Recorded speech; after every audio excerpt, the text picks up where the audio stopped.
Hello, my lovelies, and welcome to today's show, where we go back to basics and review the essential 6 items every responsible adult should have in their estate plan.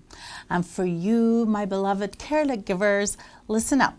I want you to make sure the adult in your care has these items in place, not just so we can honor their intentions, but so you can do your job.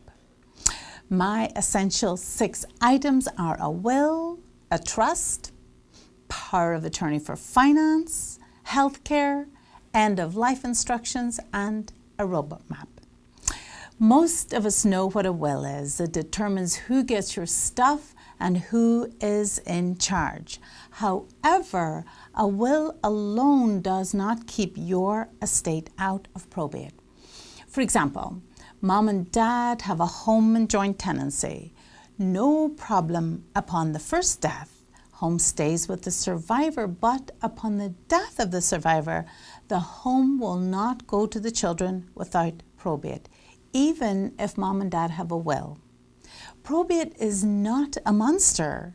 It's the court process in which the will is filed, petition to have will admitted, executor approved is filed, a hearing is held, executor appointed, claims notice published. It's all public, it's quite expensive, and assets are more vulnerable to credits. But while probate is necessary if no planning has been done at all, or the family just have a will, probate is not necessary for you. It is 100% avoidable. The most common way to avoid probate is a trust. Think of a trust as just another way to hold title.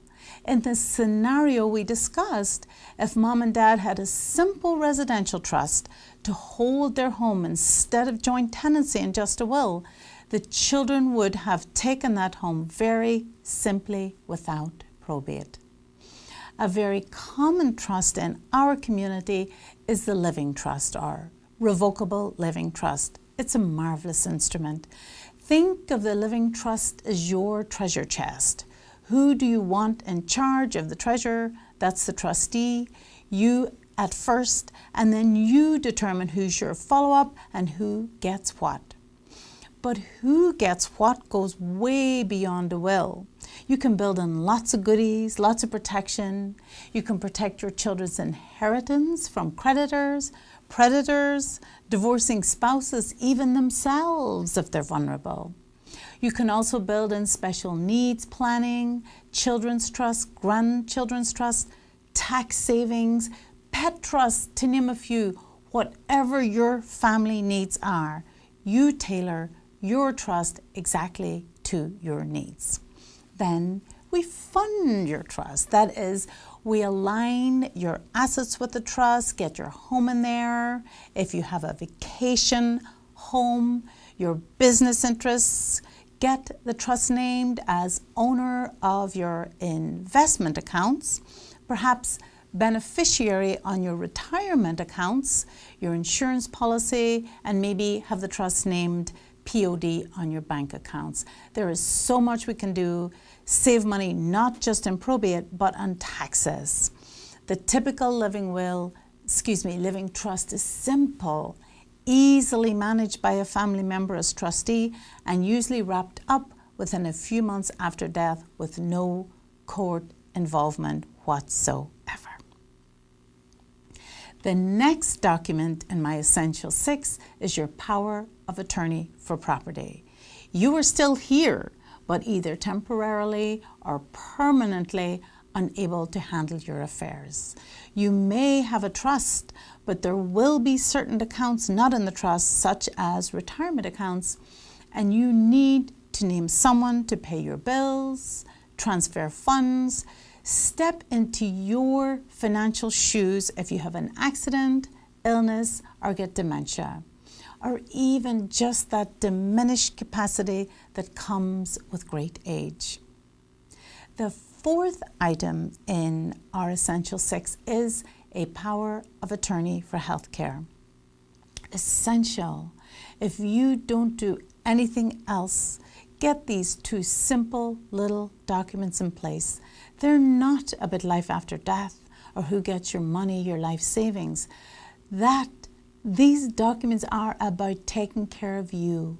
And if you are lucky enough to have trusted friends or family members who will step up in an emergency, in a long-term incapacity, give them the authority they need to do their job. If you don't, they have to go back to guardianship court, and that is to be avoided, my dear listeners, at all costs.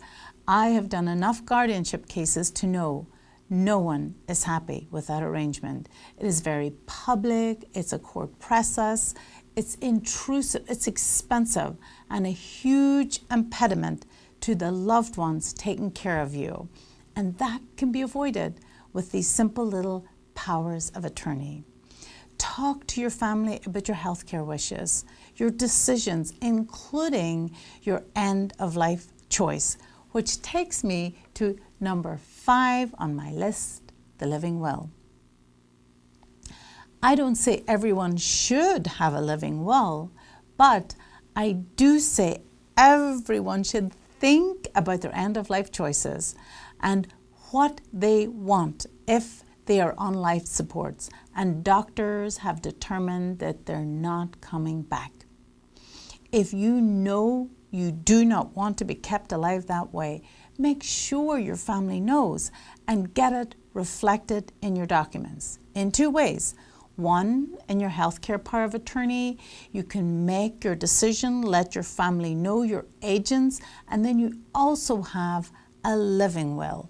That's a declaration where you allow death delaying procedures to be withdrawn and you to be allowed to die naturally with only comfort care.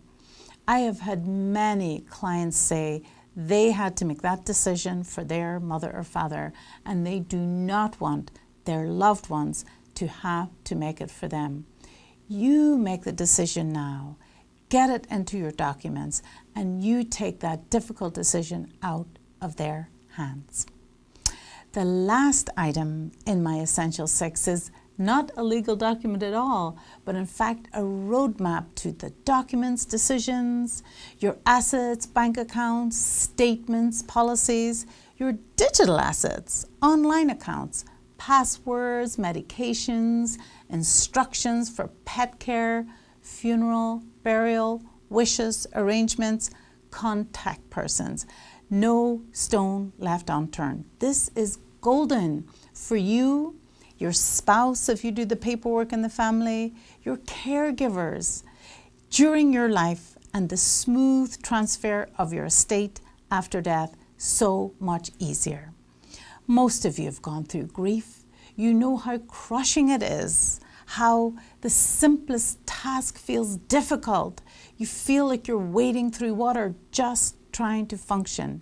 So in the midst of family grief, if all your affairs are in order, not the mess I so often hear about, that is perhaps the greatest gift that you can give your loved ones.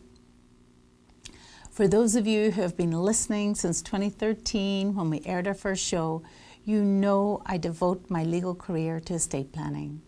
And after almost 20 years meeting with clients in my office, their homes, hospital rooms, I find no area of law more important or rewarding. I have also discovered my gift is guiding clients through this healing, transformative process with warmth and competence. Estate planning is the heart and soul of the law, and there is nothing I would rather do. It's about protecting your assets, your family, your loved ones, planning for the future, yes, but it is so much more. It's about you, your unique story, your life savings, values and beliefs and hopes for the future. And that is what we weave into your estate plan. Thank you, dear viewers, for listening. If you have any questions about today's show or a topic you would like me to cover on Where the Road Rises, please call the station or email me. I'll be happy to help you. Until next time, goodbye.